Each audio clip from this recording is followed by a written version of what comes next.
Hey, boss. I've been great. Good to hear from you again. And Happy New Year, by the way. Thanks! You know, in China, it's the year of the rat. And since I like what you're doing with Mice in the Attic, I figured we could make 2020 our year, too. And what did you have in mind to make it our year? We've got to make Mice in the Attic bigger and better than before. I'm talking more genres, more music, more interviews. Oh yeah, and we could even go much bigger. We can use this year to start showing off even more of Baltimore. I'm thinking we need a change of scenery every now and then. We can all start going to different venues and locations with the artists. That's it. We really want to give the audience what they want. Mice in the Attic should be their own personal concert. Yeah, you're right. This is about the fans and the musicians.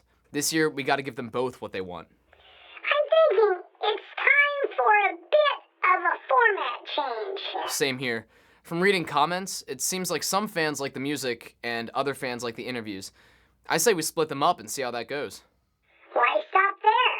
Every show, I'm going to give you a special mission for each artist. Nothing too tough, just something to let the fans know a little bit more about them. I like it. I knew you would. See that behind me? Yeah, that's T-Volve. A lot of up-and-comers get their start at open mics hosted by coffee shops. So your mission for today is to find me someone who's doing really well after getting their start in a coffee shop. Sounds easy enough. Let's get started. Excuse me, Penny. Hello, everybody, and welcome to the Season 2 premiere of Mice in the Attic. I am your host, Alex Carle, and this is the show where we explore the Baltimore music scene with some of the area's original artists. As always, I encourage you to like and share this video. That helps us out. And please feel free to leave comments and questions in the comments section below. Today's episode features a performance by pop singer-songwriter Elena Gray, as well as a discussion about coffee houses. So, without any further ado, Elena, why don't you come on in to the attic of Tonal Vision Studios. Hi! Hey, thank you so much for excited being to on the be show. here. Well, we're excited to have you for our season premiere. So, without any further ado, I will let you do your thing and Great. just go ahead and introduce this first song of yours. Okay. All right.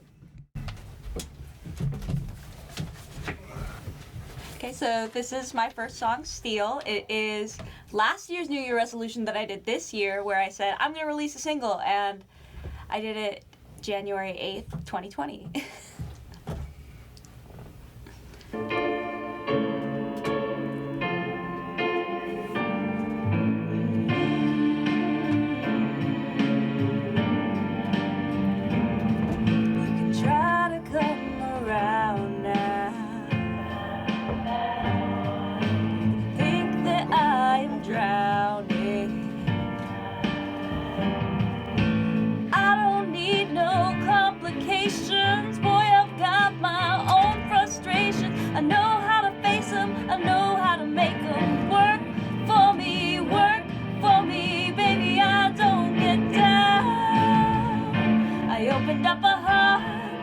Steel that it needed after opening up to you.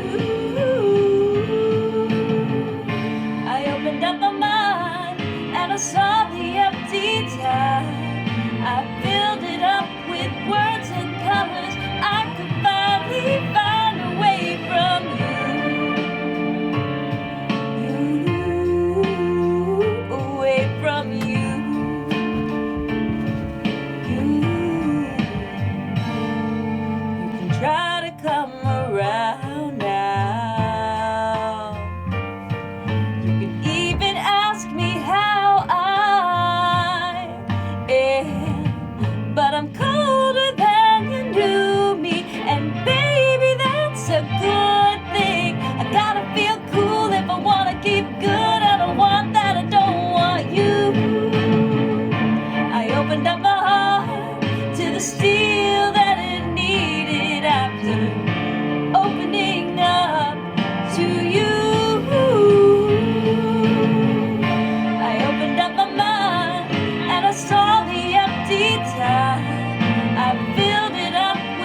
away from you.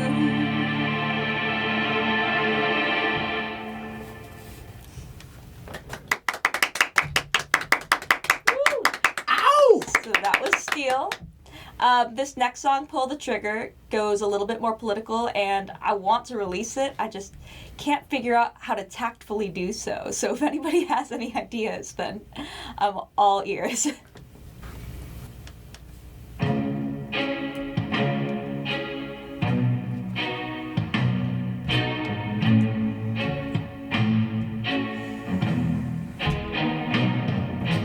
They say the bullets will come anyway.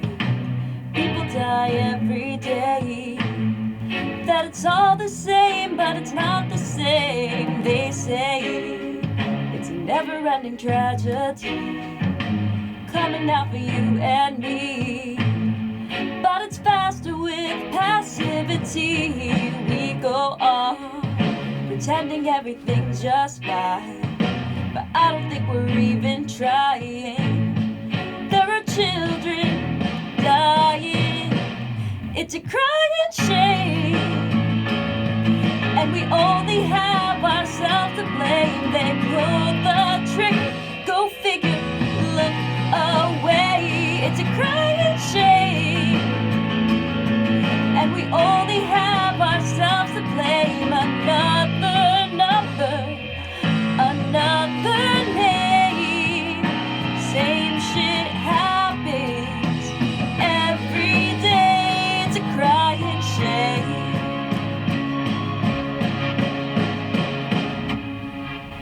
I heard that everywhere around the world this doesn't happen anymore.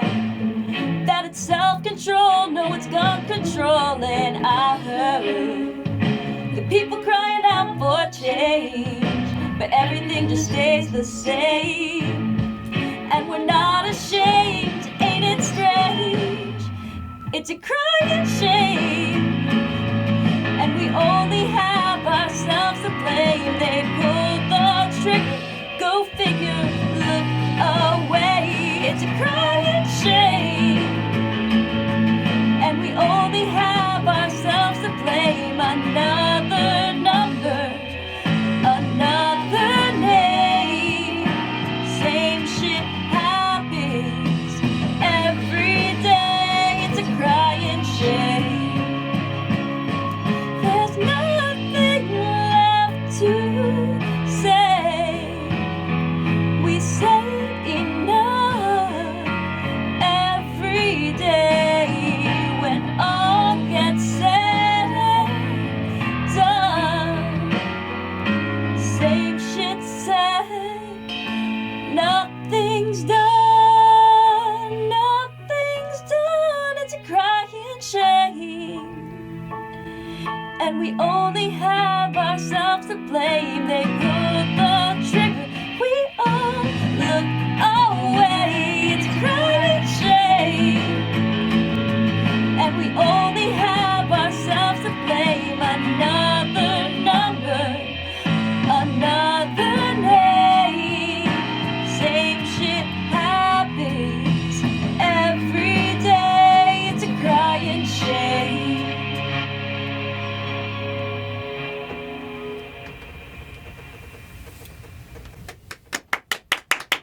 Yeah. So that was Pull the Trigger. So now I'm going to move to a little bit more of an acoustic side and on this electric keyboard and play some songs that I haven't quite fully produced yet. So this first one is called Blue Skies.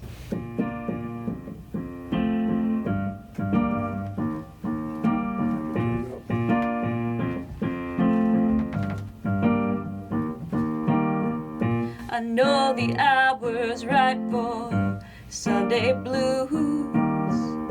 I know you're asking why you always lose. I'm looking out for how to be better than best, and running on fumes and out of rest.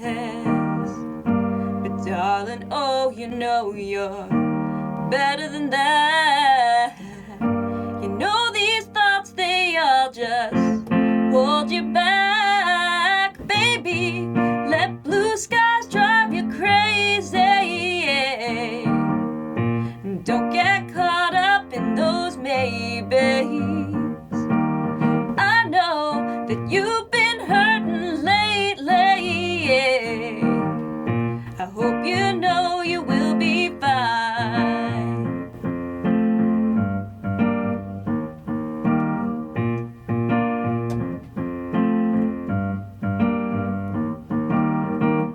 I know you're thinking now that there's no time. There's time enough, my dear. You'll be fine. And how can I make all my wants be mine? Darling, you gotta breathe in time and time. Leave the problems, baby, let them wait. If you're slipping, don't just slip into self-hate, baby. Let blue skies drive you crazy. Don't get caught up in those maybes.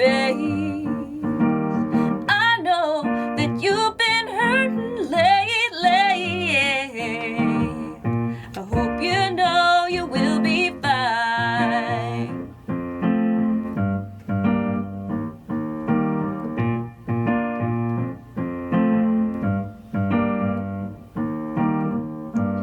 Then those thoughts creep through your teary eyes. Lose your mind, my dear, and realize every heartbreak and every mess led you to right here. So lay your mind to rest, baby. Let blue skies drive you crazy. And don't get caught up in those maybes. I know that you've been hurting lately. I hope you know you will be fine.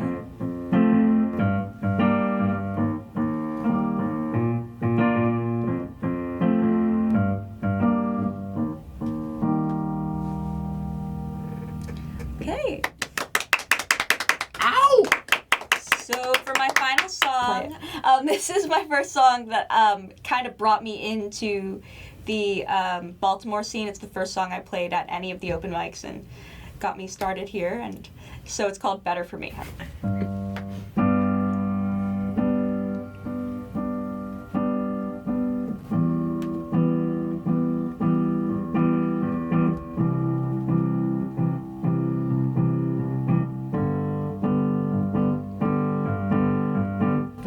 Trapped by my tunnel gaze, I drowned in you, waiting on a love so true. Holding my breath, oh no, red cheeks turn blue, while you decided what to do. And I thought, girl, you used to be so strong. Come on now, he's loving you wrong. Stop cutting yourself down to fit his comfort zone. You know, no, the answer's no. Nothing to be angry at, nothing to do but leave. Seal that box and throw away the key.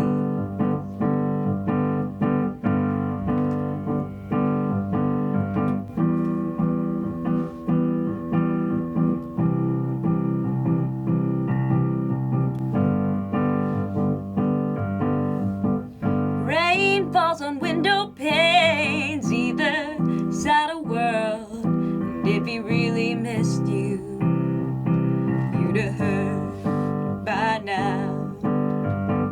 Cursing your foolish heart, you push your pride aside. And for the 1,000th time, you say one more try. look around, how'd you get here? Your long past points, bitter tears. Open your eyes and see the opportunity. If he won't notice, go ahead and leave. What are you waiting for? He's shown you the door. Walk right out and go find something more.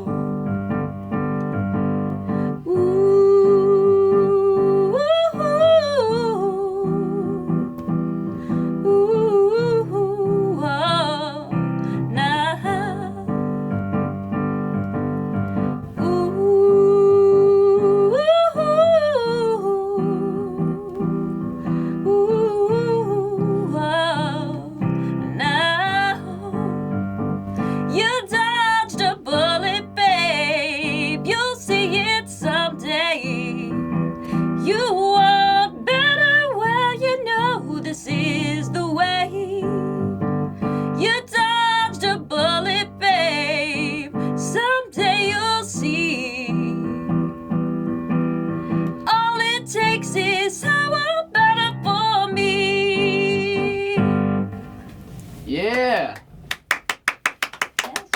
So those are my songs. Well, a fantastic first performance of the new year, of the new season, of the new decade. I know, that was a lot of pressure. Thank you for doing well. You set us off to a great start. Thank so you. Thank you so much. So yeah, let's talk about those songs and your music, and talk about some stuff going on with the Baltimore music scene and where you see yourself in it. So that first song that you played is your brand new single very first single, Steal. So congratulations, Thank you you. just released that. Yeah, literally 2 days ago. Right So now you awesome. can buy it on CD Baby, but it's gonna be like on Spotify and iTunes in a few days, which is crazy. That's so cool. Yeah, no, it's a great feeling. Yeah. So I'm sure you're still buzzing off of that. A little bit. So why? I know you have all these original songs. So why Steal? Why choose Steal for the first? Steal is the first song that I wrote that I was listening to over again after the emotions had faded, and I was like, oh, I still like this song, not even as a kind of catharsis thing, it's just kind of catchy. And then I had it produced, and I liked it even more because I worked with somebody that was really great. His brand's Zenith Music. He works in New York. I wrote it after this awful breakup, and I ended up liking the song anyways, so I was like, all right, that's fine, worth it. So it was like a bit of a catharsis practice. Or... It was, and then it was nice because I realized, like, even after the catharsis was done, I still liked the song, which I feel like, I don't know, a lot of the times I'll write something in the heat of the moment and be like, that was awesome, that captured everything so well, and I'll listen to it after emotions faded, I'm like, oh god. Oh, I don't feel this way anymore. Well, thank you for putting it out there, and everybody, that's on cdbaby.com right now, soon to be on, you said Spotify and all streaming sources, Yeah. So that's really exciting. So a new single is always really great, and I noticed a big contrast between that song and the second song that you played, Pull the Trigger, tonally. Yes. So the first song is, it's a breakup song. Yeah. And the next one is, and that's very unique to you. Mm-hmm. Right. That's a kind of an inward focus, or analyzing your own feelings. Mm-hmm. Whereas the second one, Pull the Trigger, which has not been released yet, correct? No, it has not been released. It's been sitting in my hard drive basically since Sandy Hook. Sure. And there have been God knows how many, like, instances of gun violence since then. And I just can't figure out how to release it in a way that does the subject justice, because I don't think I could. So what kind of conflicts do you run up against, like ideologically, when you are thinking of how am I going to release this song? Like, what are the sort of the considerations that you have there? I don't know if anybody remembers the Pepsi commercial with Kylie Jenner where there's a big rash of protesting crowds, and then she comes out and she offers the policeman, like a protester, she comes out and offers the policeman a Pepsi. And then everyone's like, yay, we're solved, everything's Right. better. I don't want to do that. I see. So, and I really, like, my views on the subject are also always changing, especially as I move from area to area and I kind of get more acquainted with people that have more direct contact with the subject than I might have. So I don't want to speak for those people necessarily, or feel that any 3-minute bite song can. Sure. But it was how I felt immediately afterwards. Like, how is this happening, guys? Right, and it's sort of the not just the specific instances, because it's not No. about that. From what I heard, it No. seems like it's about almost like the societal response. Which is just, this is horrible. Okay, next thing. And check my newsfeed, right? Yeah. Sure. Yeah. So how do you go really quickly in this set and really gracefully in terms of your tone from writing a breakup song to a song that is politically minded, addresses gun violence. So how do you, as an artist, kind of consolidate going back and forth between the two? Well, that's the thing, is I don't.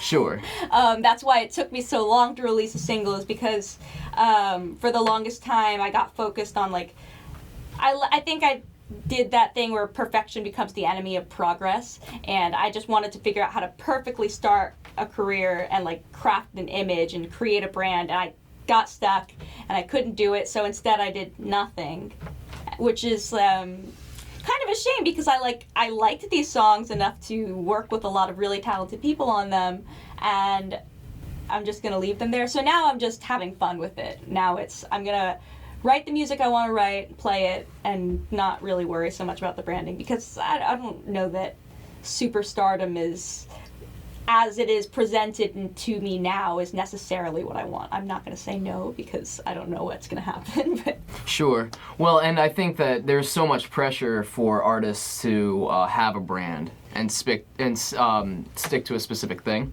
yeah. And a specific style, and it sounds like you don't want to be the person who writes about, love songs and breakups. You don't want to be, or just that person. You don't want to Yeah. be just writing about politically minded things. You want to have the freedom to traverse. Yeah, I all want to sorts be of topics. dynamic, because I think that I want my music to be dynamic, because I think at the end of the day, I like to think I'm dynamic and not like a one-dimensional creature that just writes these specific subjects that kind of happens that way. I mean, people have their their typecast, but I don't. Sure. I don't want to go into it expecting a certain typecast, because then I just pigeonhole myself. So you're not pigeonholed. You're free to write about whatever it is you want. Yeah, because you're because not I'm not- adhering to a specific. Yeah, I'm. Well, that sounds very freeing. Hopefully, I mean, it's what I do, so I can't Yeah. say it's any one way or another. But yeah, everything gets archived now. It's kind of like, it took me so long to pick an outfit for this show, because I know it's going to be immortalized on the internet. Sure. So now I feel like Guilty, sorry. Yeah, no, it's okay. But like any music, any image, any brand, it just gets there for everyone to see forever. So it's like you want what you put out there to be good, but it's not. If I don't do anything with it, then that's not worth it either. So do you think that image is important in music then, or do you find it to be more like an obstacle? Like, I have to get around my own perceived image, or the image that people perceive of me? I think it's both. I think that there are definitely people that make it work for them. I think that as an entertainment industry, to not go with a certain look in order to get whatever fans you want, if you're like in that top tier, that's necessary. But I'm recognizing and accepting now that I'm not there yet, whether I will be or not in the future. And so right now, since music is just mine, because I don't really have like tons and tons of fans to perform for, I'm just gonna do what I want to do. Sure. Well, I mean, that sounds nice. It sounds like there's no issue in not having that brand or that label. I guess to that's yourself. I guess that's the joy of indie, which is weird, because Right. I wouldn't consider myself an indie artist necessarily, but that would be probably what most algorithms would call me now. Sure. Well, who were some of your inspirations? I know when we spoke on the phone before this interview, you said that you were really big into Sarah Bareilles' music and that she was a big inspiration for you, which I absolutely heard with the two songs you did on the piano. Yeah, It on was the really audible there. On the piano especially, I kind of fall into sounding a lot like her. Vocally, I enjoy singing like Adele. I don't know that I necessarily will put myself out there and be like, I'm like Adele. Or I really like Amy Winehouse too, and I admire her lyricism. So a lot of strong female vocalists. Although I love Hoser, I'm gonna give a shout out to him. There you go. Hoser, if you're out there listening, There's your shout out. That would make my life. I don't think you have any idea. Well, if anybody online knows that artist, send this video his way. Oh my gosh. There you go. I don't know. Cool. Maybe you got No, the gears yeah. turning for that. So that last song that you played for us, remind me the title? Better for me. Better for me. That was, you said that was the first song that you played out at open mics and at coffee houses, right? And that was what sort of got you into the Baltimore Yeah. music scene. So tell me about that. Yeah, so funny thing is that I wrote that song 6 years, I don't know, a while ago, not 6. But I wrote that song after breakup. He and I got back together again. And then he broke up with me again.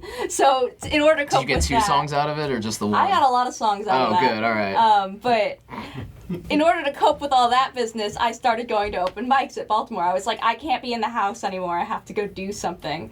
And I saw there was an open mic around the corner from my place, and I was like, all right, let's check it out. And I played that song. So it's my nice little bookend, I think. Sure. What was your way of, but you're still attending the open mics I all am, this time yeah, later. Yeah, So not as regularly as I used to, but I okay. do. But so it had to have meant something to you beyond just the temporary healing after the breakup. Yeah, now it's just a nice song. I really like the open mic scene at Baltimore. It's really welcoming and cool. Well, tell us about it. So I got my start, I guess, at Rob's open mic down at T-Volve. It's near here actually. But it's like a 2-song set, so I like it because, as you mentioned, my music tends to be pretty wild in subject matter, and it's not unusual in open mics for the subject matter to be very different because everybody's going there to kind of showcase what they feel is their best.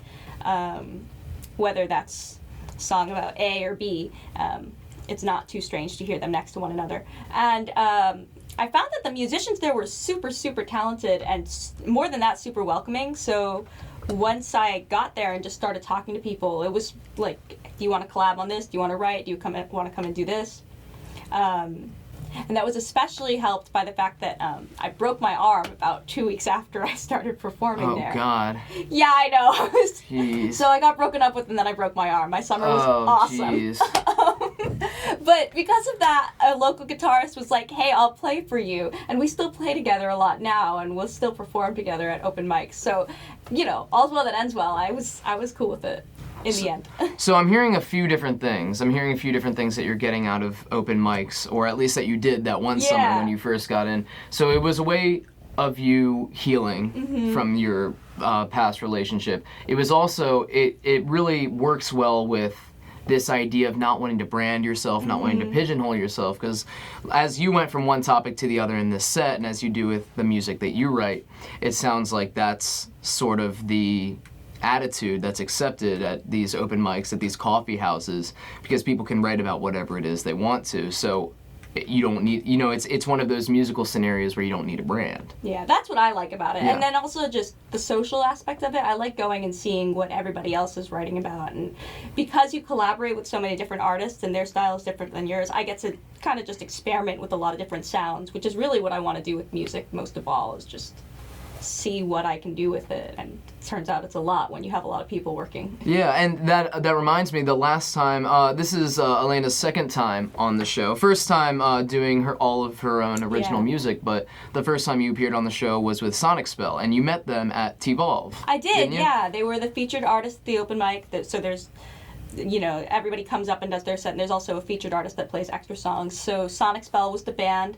They came, they performed, and I really liked them, and they mentioned they had a show. I went to go see them at the show, and they remembered me. So they were like, we're looking for another singer. Do you want to come jam with us? And I said, sure. I had no idea that it would go so far as to, like, me joining the band, but I mean, even through them, I still meet a lot of different musicians. And so that's just like an example of like the collaborative potential of just going to these like events. And yeah, I love that part about open mics and music and performing, is just, I don't think we get to go out and talk to people we don't already know enough anymore.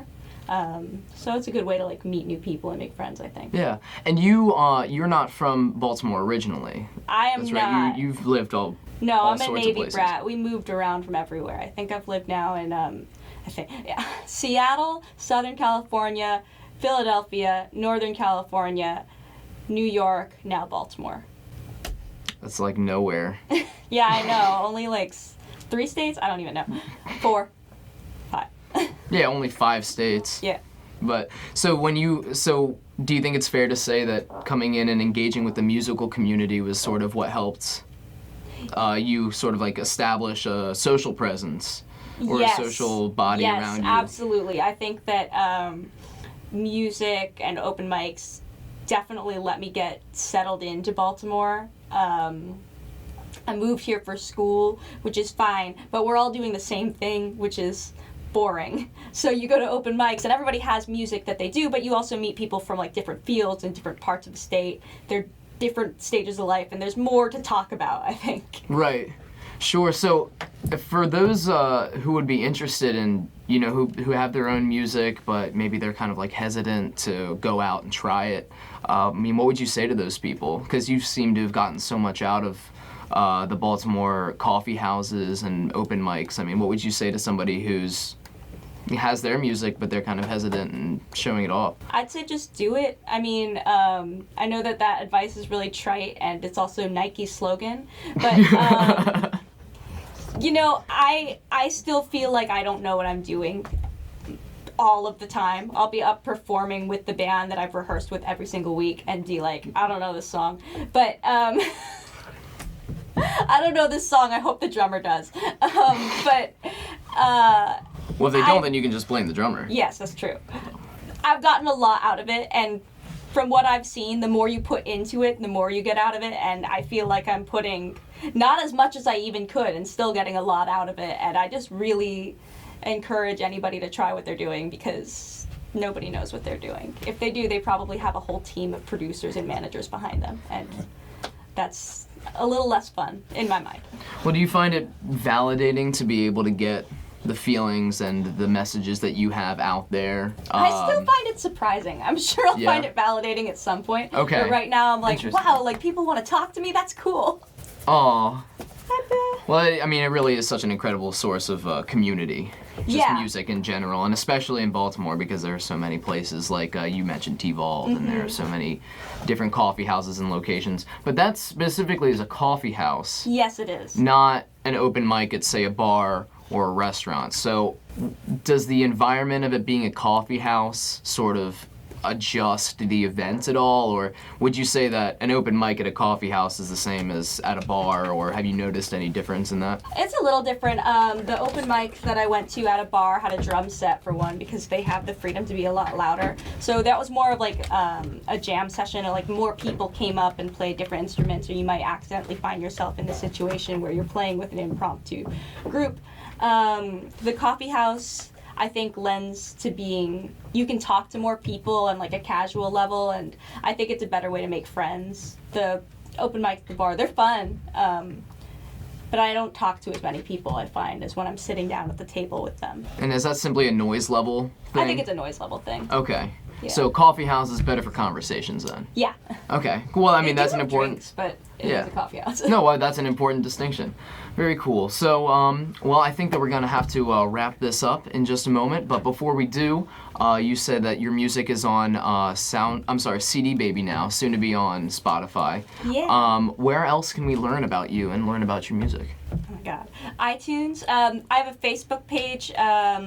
It's Elena Gray, and then I have an Instagram at Graygal Studios, GrayGalStudios. Very cool. For those of you who follow Mice in the Attic on Facebook and Instagram, our last few posts leading up to today's episode and our next few posts will also include her information. So you will be able to follow those links to hear more about that. But so we've got a little bit of time, so is there anything else that you would like to say to anybody at home before we wrap it up? Wrap up Season 2, Episode 1. Yeah, it was the season opener. Hi guys, thank you so much for tuning in. I was really, really excited to see how many people that I didn't even know would be interested are watching, so thanks. No, you've definitely got, you've I'm had really a good amount of excited people to be tuning here. in. Yeah. No, well, that's more of that community support, so Yeah, thank there you go. I'll Yeah. pay it forward. Well, thank you very much. Thank you for being here. Thank you for opening up this new season, this new year, new decade with us, and thank you for your insights on the coffee houses. Thank you for having me. Absolutely. Wonderful music today. All right, now everybody at home, thank you so much for joining us. We will be back in 2 weeks with Jade Garcia, so stick around for that. And follow up with our Facebook page and Instagram page for a fully edited version of this episode. So thank you all very much. Elena, one more time, thank you very much. Thank you. Yeah, absolutely. Have a good night, everyone. Good job tonight, Alex. Thanks. I think those format changes really paid off. You really did a great job showing off the talent that can come from some place we take for granted, like a coffee shop. Yeah, it turns out that open mics hosted by coffee shops can be great for musicians to connect and test out new material. We will continue to explore Baltimore on the next episode. You got it. I'll be awaiting my next assignment.